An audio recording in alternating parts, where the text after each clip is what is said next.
Hi, everyone. So, you know what success is, right? Success is actually taking action. And I've got Brian Keith Lewis today, and he has been ranked number 9 by the Wall Street Journal in sales, and he is in New York City. So, sit back, get ready to be fired up, and I cannot wait to share with you all of the value bombs that Brian has to bring. Okay, everyone, we've got Brian Keith Lewis here, and he has got the best attitude. I'm so excited for this interview. Whether you're a real estate agent, a lender, or just an entrepreneur, which is awesome, sit back because this is not just about real estate. This is about habits of success. Brian, welcome. Thank you for being here. Thanks for having me. How do you have the time? I mean, you're just selling houses every single day. You know what? We do it. You do what you want to do in life. You set your priorities and you show up and you commit to every single thing you're doing fully. And then I find you squeeze it all in. But I will admit, I'm an optimist for time. Like, I think I can squeeze in so much in 1 hour that I realize I'm not just running late. It's just I'm an optimist for time. Like, I think you can just cram it all in. And in New York, there's things like travel time you've got to account for and this and that and the other. But I kind of run on it. The energy of this city and the energy of our business, I kind of thrive on it. In one hand, you're kind of bitching about it, and then on another hand, you're really thriving on it. So I think that push-pull gets me through it. So you're selling a lot of townhouses. How many units are you doing a year? Oh my gosh! Well, every year is a little bit different. We have higher price points in New York City, and higher payments in New York City. So you work hard, you get a lot. So our median price these days, it's come down a little bit. I think the median home sale price is around 1.2 million. I think maybe that's average. Maybe median is not the right word. So it's come down a little bit. It was around 1.3, I believe. We're in a little bit of a pricing lull in New York City right now, but we're getting it done. I mean, I've been at it since 1999. So I've learned by doing it, like literally just day in, day out, delving deeper into it. And one thing I tell my daughters, I've got 2 little girls, one's 7, one's 8, and they look at people who do things like a gymnast. They'll see something amazing, or you're a pianist, or the World Cup women's team. We're a very pro girl in my house because 2 girls. Yeah. And one thing I always drill down on them is it takes hours, right? Like Malcolm Gladwell said, it's 10,000 hours of anything can become an expert. Now, you do have to have a modicum of talent for what you do and passion, of course, but really it's just every day becoming the best you can be. And this, I've sort of doubled and tripled down on what I do, and I never feel like I fully arrived. Now, what do you mean when you said double down? What do you mean? So explain that to people, because you're, number 9. The skills that I have today have been developed since 1999, and most of them have been developed because I've fallen flat on my face at some stage.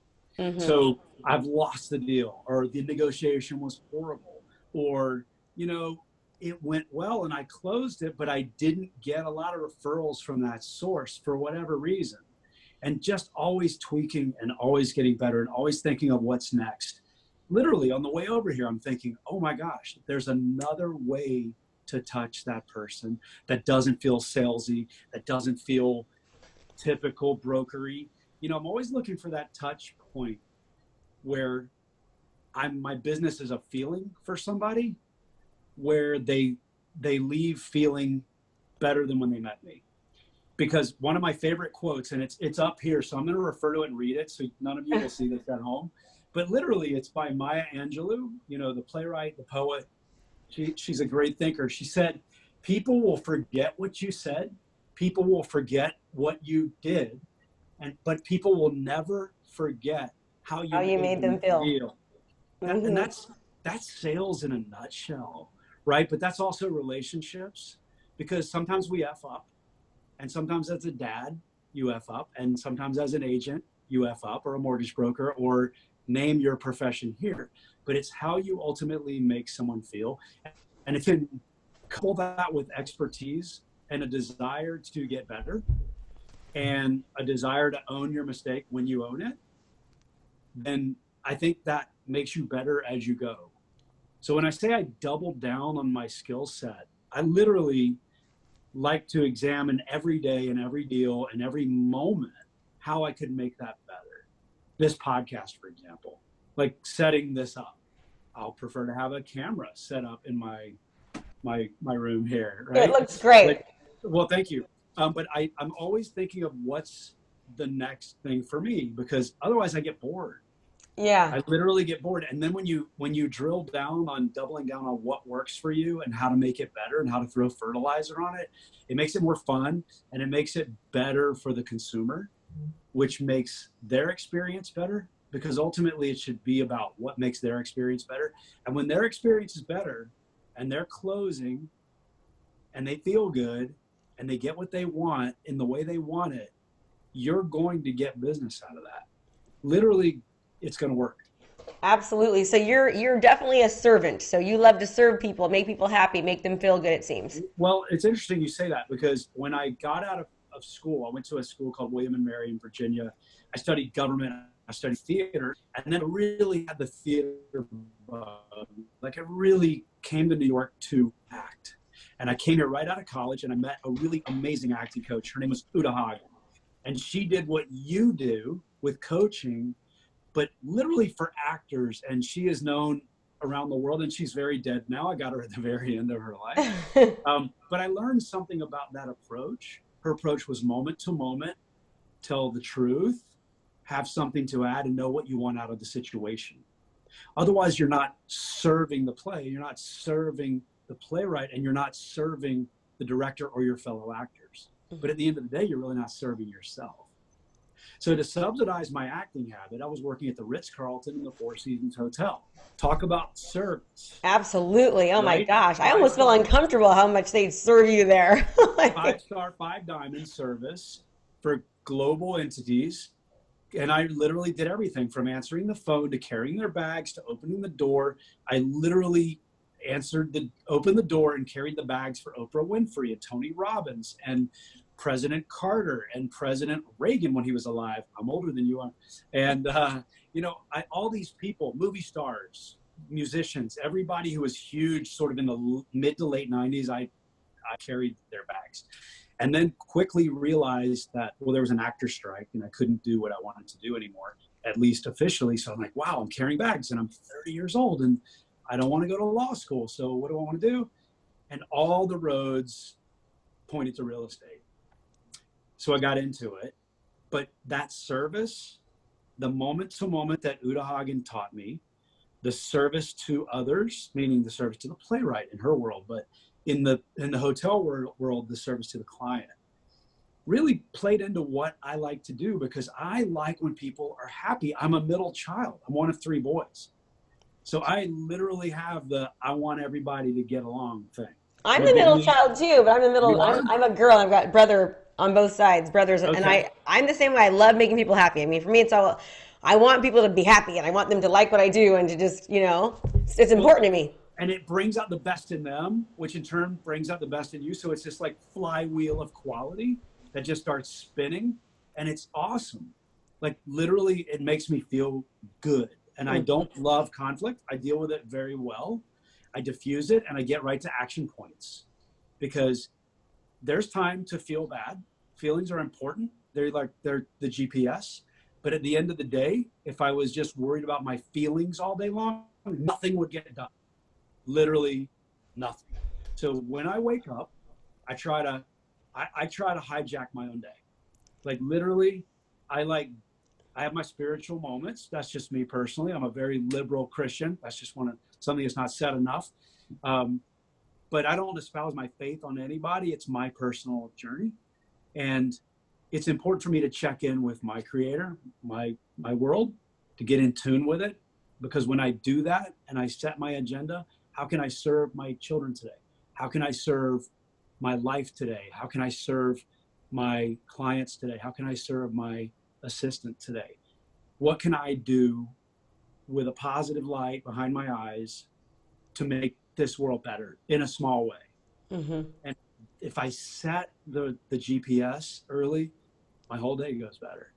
You're in control of your, talking to you, it shows that you're in control. You know that you're in control of your day. Like you get what you think, your mind's a mental roadmap to like get you exactly where you want to go. And that's one thing I noticed with really successful people is that they understand that they're in control, right?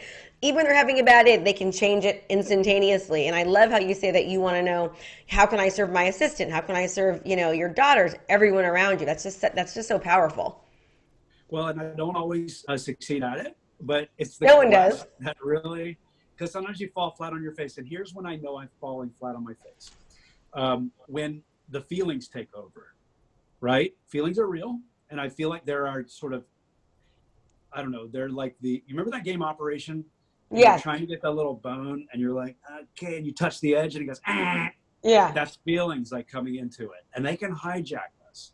And I know that if I'm really tired, my feelings become more exponentially profound, and I don't walk around feeling numb and happy. That's the opposite. But I know that I'm in charge of it. And I know that my feelings are a little bit of my GPS. Like I can go, okay, I can tweak it. It's like when you're working out and you know that you're feeling something in your shoulder, something, like, okay, I put my shoulder on my body. There are little things you do. Mm-hmm. And as we double down on our skills and our life and our days, we learn, okay, I'm not gonna let that hijack me. I know what that feels like. That's not Yeah. gonna happen. So Well, then the things, our feelings take over our thinking, and so sometimes we have to like get our feelings in control because your feelings can sometimes dictate what you think, and so you've totally, got to be very careful. Yeah, and then your thinking controls what your actions, right? So you feel, you think, you act, and so being cognizant of your feelings sometimes and like, oh my gosh, that's not this is I don't like what I'm seeing today, and then being able to say, nope, I'm stopping this right now, and really totally controlling the state that you're in, and just being aware of it is huge. totally. And one of the things that I've none of the things I'm telling you are original. It's just maybe the packaging that I'm telling you, little things that I've learned. If it really scares me, I do it. Like Good. literally, because that means I'm alive. I'm not an adrenaline junkie, but well, maybe I'm a little bit. Like at age 30, I decided I wanted to be an equestrian. So I like started jumping and doing all this stuff. And I loved that. And then kids. So I pulled back on that a little bit. Plus New York City, it's not easy to do any hobby in New York is tough. I just want to say that it's just tough. So our hobby is work. We love it. But I do think that, like, for example, tomorrow I'm going to be on national TV on a business show. Wow, how'd you land that? That's great. I love doing it. I love doing that kind of stuff. I've always enjoyed live TV, podcasts like this. I don't know if it's live, but I like when the red light is on, you've got your data points in your head, but screw it, let it all out. You're talking to a human being. You can't be a robot. You know what you're talking about. It's going to be what it is. We're creating something here together. And that comes back to that Uta Hagen training, which is moment to moment. Listen, react, know what you want, try to get it, and be kind, like in the way you get it. Maybe in the play, it's not necessary to be kind because that's not what the playwright wrote. But it all comes together in my life. And it's really interesting how my passions have come together. I also do a great deal of video, and I really like that. It's a way for me to sort of sell the properties and have someone experience them in a different way. And I like People Magazine called them the best in real estate. Like that was kind of cool. But they also called one of them the weirdest, which I take great pride in. And I love that. But I like to do the things I like to do. And I find that serving is something that I enjoy doing. And that comes maybe from that old concierge vibe and the bellman vibe and second child vibe. Who cares? If I can make it feel good when I do it, and then byproduct is referrals and, let's face it, money.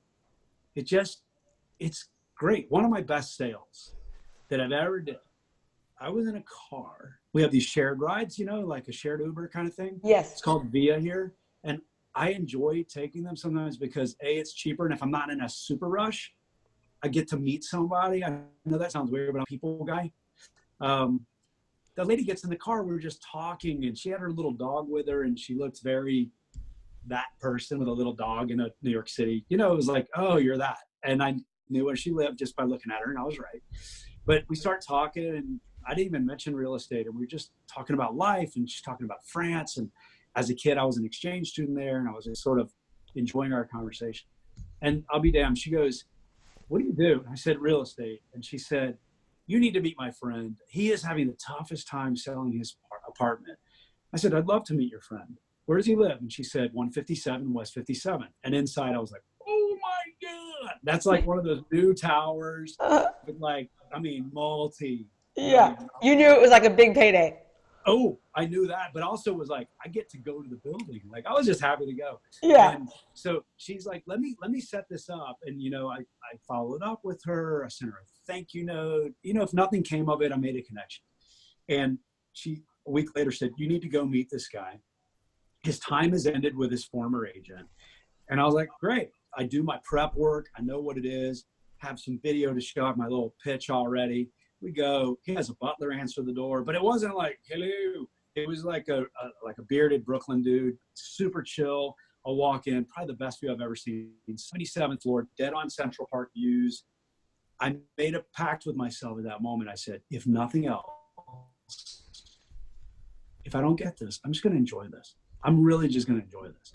So we talk a little bit about 5-star service and this and that, and his building. He's like, he's a self-made dude, self-made billionaire. I can't tell you too much because I'm trying to protect his identity, but he literally started from nothing. He was a security guard, and he's now not. Now he needs a security guard to guard his money. But he's also one of the most passionate, fun, down-to-earth individuals I've ever met. He became a friend in that moment. He opened a bottle of wine. He offered me a glass. Usually I would never drink in a pitch, but if he's drinking, I didn't want to make him feel weird. So I drank it. And then I was like, you know what? I may never have wine this good in my life. So we're drinking the wine. And then he said, look, I'm going to know in a couple of weeks what I want to do. He hired me.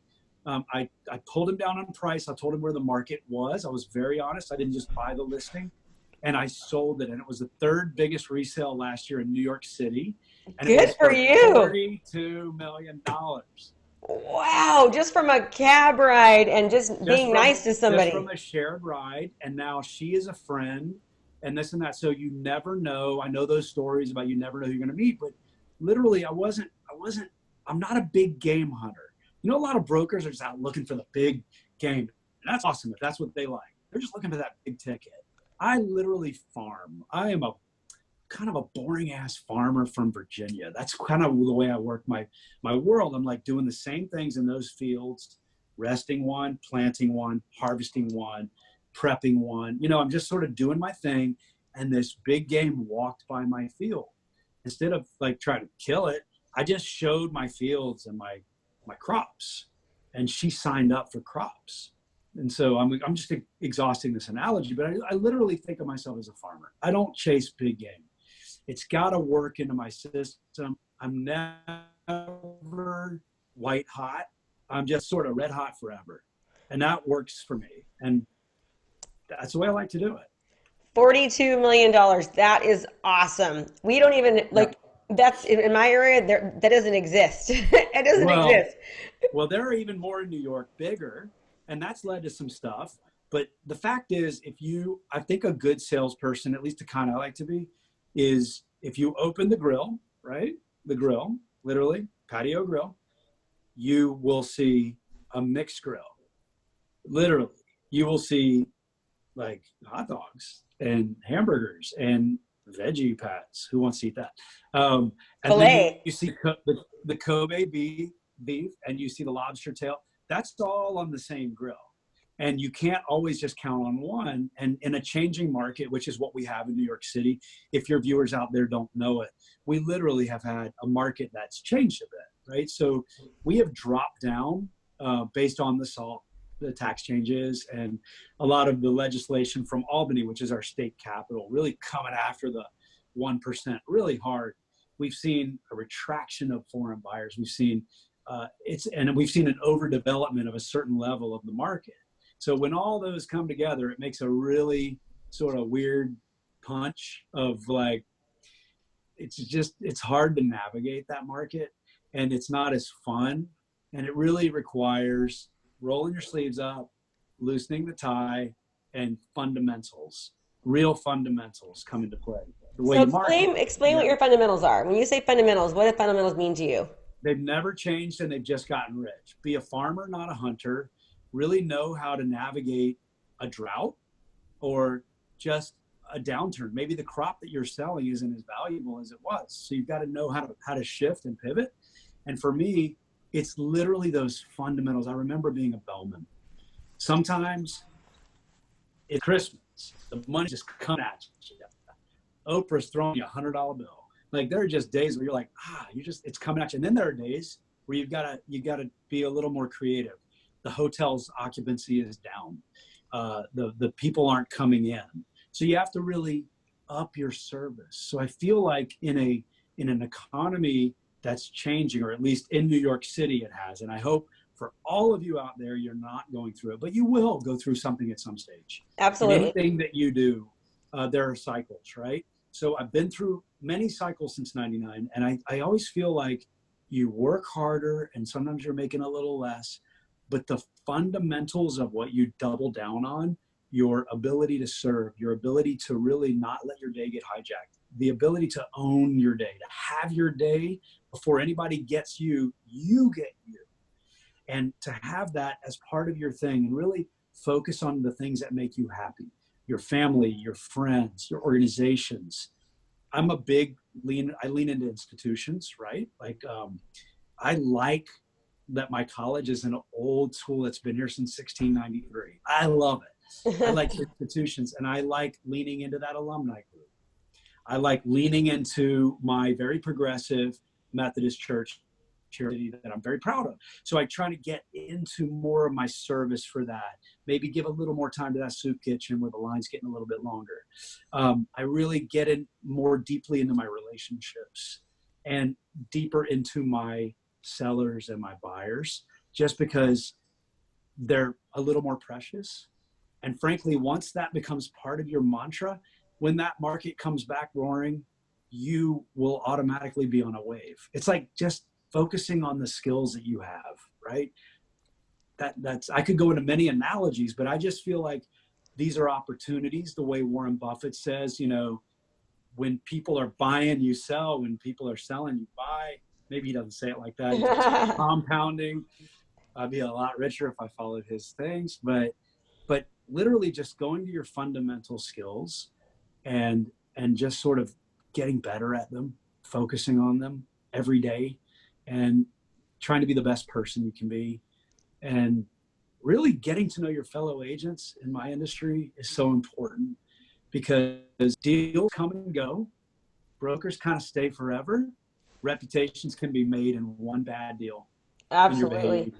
And that's hard to recover, right? Mm-hmm. So you can become your own best PR by just giving. Like any agents, newer agents that ask, how do you do this and that? I'm glad to tell them. Happy to sit with them, happy to talk with them. And when I'm telling the stories, it just helps me. Like, literally talking to you about these stories is making me go, I'm just sharpening my skill set. And I love it. Yeah, trying to be the best that you can be. I need this in my life. Right? Good. So you know what I love about you is, you've been told that people are like, we have energy, right? So we either give energy or we take it. And you can absolutely, if you're listening to this, you have to be able to hear in Brian's voice, he's an energy thrower offer. I mean, he gives an awesome energy, and people can feel that. And so just when I got him on the call, I was like, I'm excited about this, because I can tell he's an energy giver, right? And that's also why he sells a lot, because he cares about people, he serves people, and he gives off an awesome positive energy, and he's very, very confident. And so that if you can just learn one thing from him, and I will tell you that his positive approach to life absolutely serves him well, and it would serve you well as too. So if you're listening to this going, I'm kind of a negative Nelly, like, seize your day, right? Don't let your feelings, as Brian says, take over you. And I will say this, we're not superhumans. We're not. Even if you're like the best marathoner in the world, full disclosure, I'm not. No desire to be. But you've got to know there has to be those days where you're like, you have your down moments.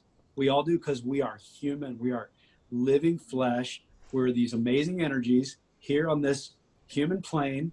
That's hard, very mortal. So find your person. Like, find your person that will let you bitch, moan, be politically incorrect. Just get it off your chest. Find that. Is it a therapist? Is it a minister? Is it your spouse? Is it just a best friend who will sit there and listen? Because you got to get that out, right? But you know what you said And though, Brian? You said yeah, moments. And that's what I want. yes. Do you hear what he said? He said, we all have moments. And we all do. We're human. We can't expect to be perfect all the time. And we have these great mindsets, but at times stuff just gets you down. But moment, right? So we have to be careful not to let that moment turn into a day, turn into 5, turn into a week, turn into months, turn into years. And a lot of people do. And they do, and that becomes their mantra. Yes. And my friend who is my person, she says, you're allowed to, can I say bitch? I said that. You're allowed to bitch about, I mean that as a person. You're allowed to bitch about something once to me, maybe twice. By the third time, if you haven't figured out a way to deal with it, then you kind of like it. I And that's like hard. that. That's awesome. But it's hard to hear because there are some people that are struggling with addiction, and that's very real. And that's like a monkey on somebody's back. So that's a whole different set of things, but get help for it. Get help with things that hijack you emotionally. People that bring you down, man, I got to tell you, you got to question. Just know that they do, and put up your kryptonite and like just smile and move on. Yeah. Because you can look at things two ways in life. And I don't mean to sound Pollyanna, but literally you can look at the rainbow or you can look at the storm. And I just heard the story that was brought back to me just the other day. This whole the Mr. Rogers thing that's happening with like everyone revisiting how amazing Fred Rogers was, and he used to tell children, which is what we all are really. When you see danger and you see trouble and you see the news and it's bad, focus on the people that are helping, the ambulance workers, the paramedics, the doctors, the nurses, the firefighters. Think of those people. So when my daughters hear sirens, and we hear a lot of them, we don't deny that something's going on. We just say, hey, isn't it amazing that those people are going to help people? Like they're going out there to help. They see tough stuff and they're going out there to make the world better. That's amazing. So I just try to throw the light on the good stuff. When you say don't be all Pollyanna, I'm super Pollyanna too. I have to say, like for me, I mean, before I got on our call, I was listening to Tony Robbins. Tony, right? I carried his bags. I know. I'm so jealous. Tony, I remember when you first started out, and I was in awe of you, and you were the giant that walked, and I watched you. You were such a big dude, and I'm sure you still are. But I listened to him too. When I'm at the gym or something, I enjoy that. I love a little Mel Robbins, Tony Robbins, no relation. I love all that. I love the 5-second rule. I like hearing people's stories. Like I love biographies of people who didn't have crap and they made something of it. I love like Brian Grazer, the film producer. He talks to people he doesn't know and he tries to get better. I just love that. You're here to learn. You're here to get better. We're students forever. It doesn't matter if you went to college. I don't care about any of that. I care about how you program your brain and your soul, right? It's just, I don't know. I feel like I'm talking to my twin right now because at the gym I listen to all my books and podcasts and you know that when you do that, it actually, when you listen to motivational stuff while you're actually exercising, it sinks in. It's something with your neurons or something. Something happens with exercise and positivity, but it makes it expands it even more. So I'm always listening to something when I'm working out. Or seeing something that inspires you, art, or I love theater because that was my world for so long. One day I will retrain and get back into it because I want to show my daughters that passion and time can make it richer for you. And I don't know what'll come of it, but I love theater. So Friday night I went to see a concert by a really great artist named Kristen Chenoweth, who is a New York City and world performer. She is so positive. She gives off such a good energy. She just makes you feel good. And you know what? Her parents were sitting behind me. And I didn't know they were her parents until I kind of heard them talk. Yeah. She's from Oklahoma. She's a liberal Christian. I just felt like I was in church without being in church. You know what I'm saying? And I turned to her mom and dad at intermission. I said, "You raised a great soul." And that woman could sell me anything. She is such a zenith. And what did I take away from that? Like she's not afraid or ashamed of the light that's in her. She's one of those people that looks like she ate 1,000 light bulbs. It's just like beaming. And it's just so refreshing to see that. She's not focused on the negative. She's just like honest, upfront, who she is. And just hearing her sing was like listening to a great podcast or having a great workout, because that's food for your soul, right? And the gym is the food for your body. And then you have your work, which is sort of puts it all together. I don't know. It's kind of great, kind of sacred in a way. I can see why you're so successful, and it's it's because of who you are. I mean, who you are is why you're successful, and it starts from within. I believe success starts from the inside out, and you absolutely show that. I mean, listen to him. He's number 9 for the Wall Street Journal, selling millions and millions of dollars worth of units in New York City, and he's talking about doing things like having a positive mindset, working on who he is, listening to books, listening to podcasts. I mean, really, truly always trying to be the very best person that he can be, resetting his day. These are the strategies that work. We can have a blueprint on how to sell real estate or how to do XYZ, right? We all know. You can find it on the internet. But what you can't, it's not as easy to teach your mind, right? And I always say it all starts here. Like, what's between your ears has everything to do with everything. And looking at Brian and seeing his success and giving the positive energy that he actually puts out, you can see. So I just hope if you're watching this or listening to this that you get that, because it's so important to just be a good person. Do your best. And I'll share with you what my third rails are. There's a thing in the subway called the third rail. It feeds the electricity to the subway.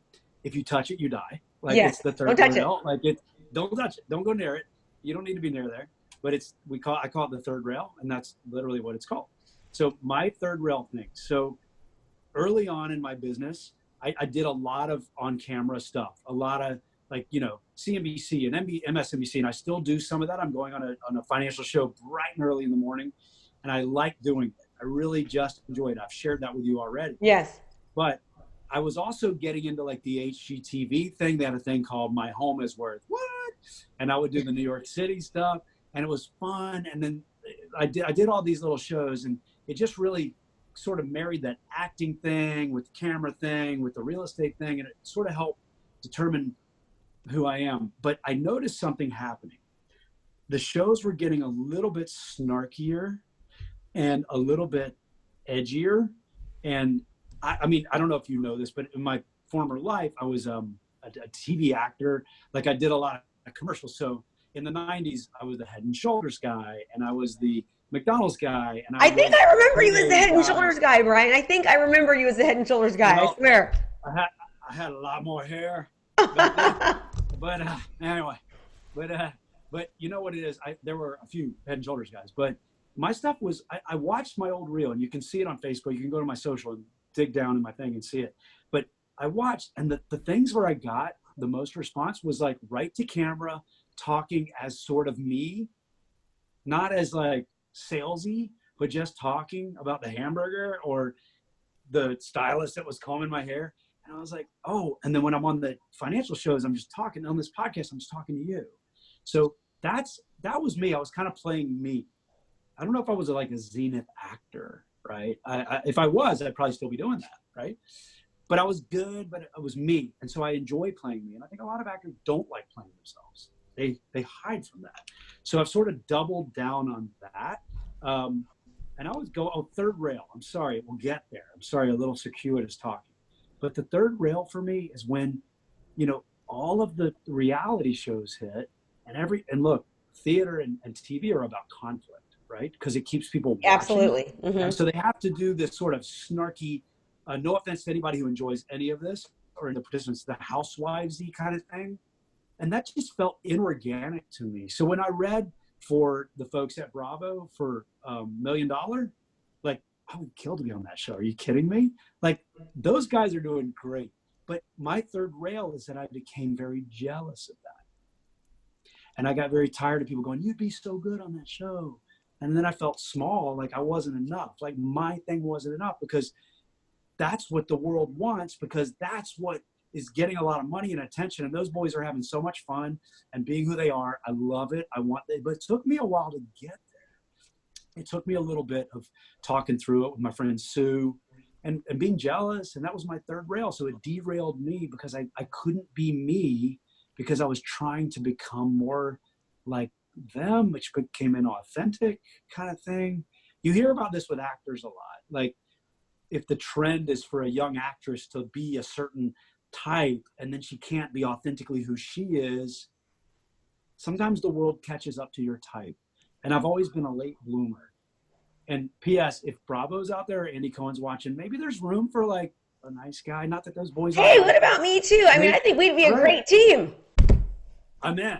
Yeah. Or let's do our own thing. Yeah, seriously. Positively proud. So you know what I thought about doing? What I thought would be so cool? I think there's room for that.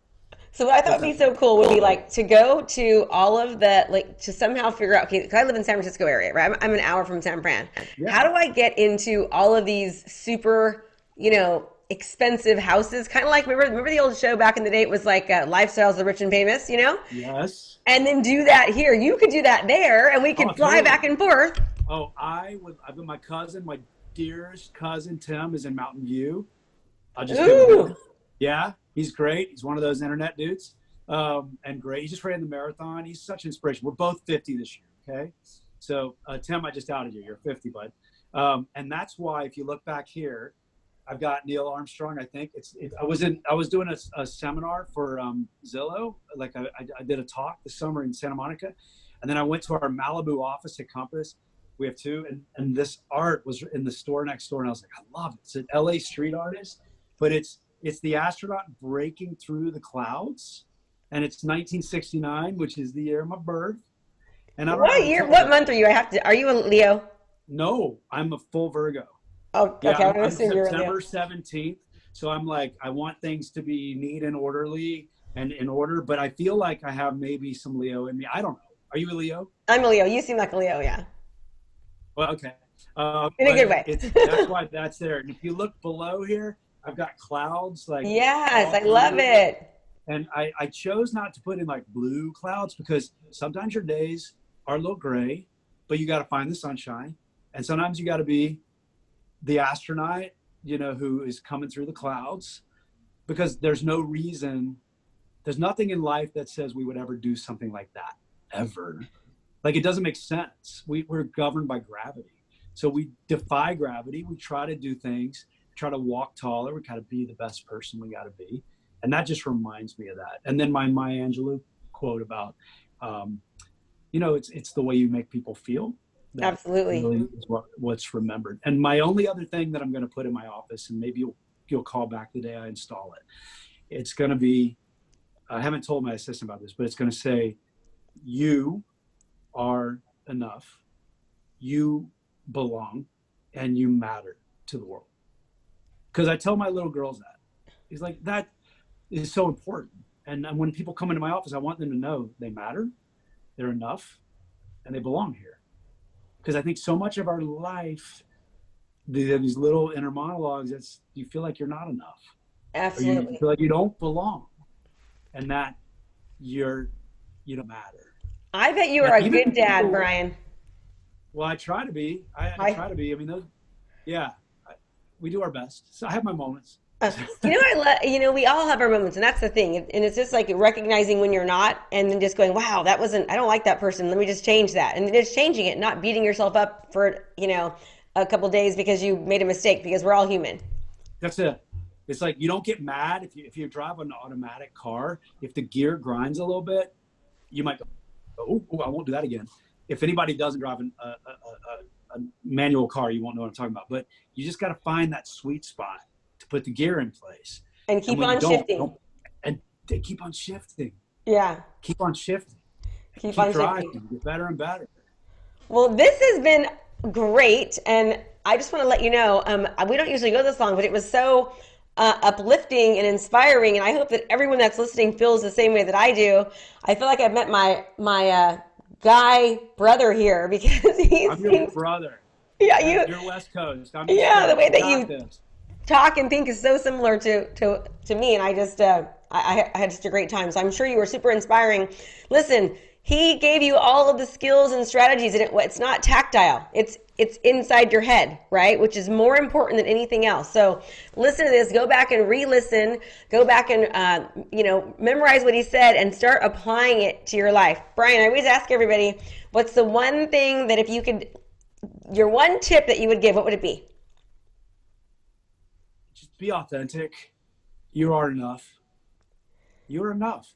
It's all there. And a lot of the stuff that we teach people or try to bring out, it's the stuff that's in you. You're programmed, man. You've got this. It's in you. It's the hiding it that will become the problem. Oh, thank you so much. And I just want to let you know, I appreciate you. I know you're just so busy and you had the time and you were just so present and just played all out. So Brian, I want to let you know how much I appreciate that. If people want to look you up, where do they go? Go to brianklewis.nyc, Brian with an I, K, Lewis, Lewis, .nyc. And they can see your videos and all that? They can see all of that. You can find me on YouTube. You can find me on Twitter. You can find me on Facebook, Insta. It's all that. You can find me. Everybody's going to go stalk you now. I just know it. They're going to all stalk you in a good way.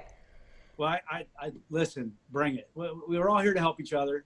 So if I can help any of you it's been a pleasure. Thank you. What you do is important and good. And it's nice to be part of something that makes the world better. Thank you, Brian. I really appreciate it. Don't hang up when I hit stop because I want to still talk to you. But everyone, okay. Brian is amazing. And remember, learning is great, but if you don't implement, it means nothing. We have to take action. So go back, listen to what Brian said. He crushes it in real estate. And as you can see, he crushes it in life. And when you do what you love, people love what you do. Thanks for watching. And I really appreciate everyone. Make it a great day. Okay. Bye, everybody. Bye. Thanks for being here. Brian, you're a rock star. Oh, you're very kind. I appreciate all of it. Thank you.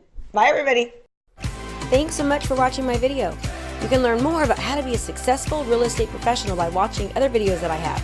And be sure to subscribe to my channel. And as always, make it a great home selling and buying day.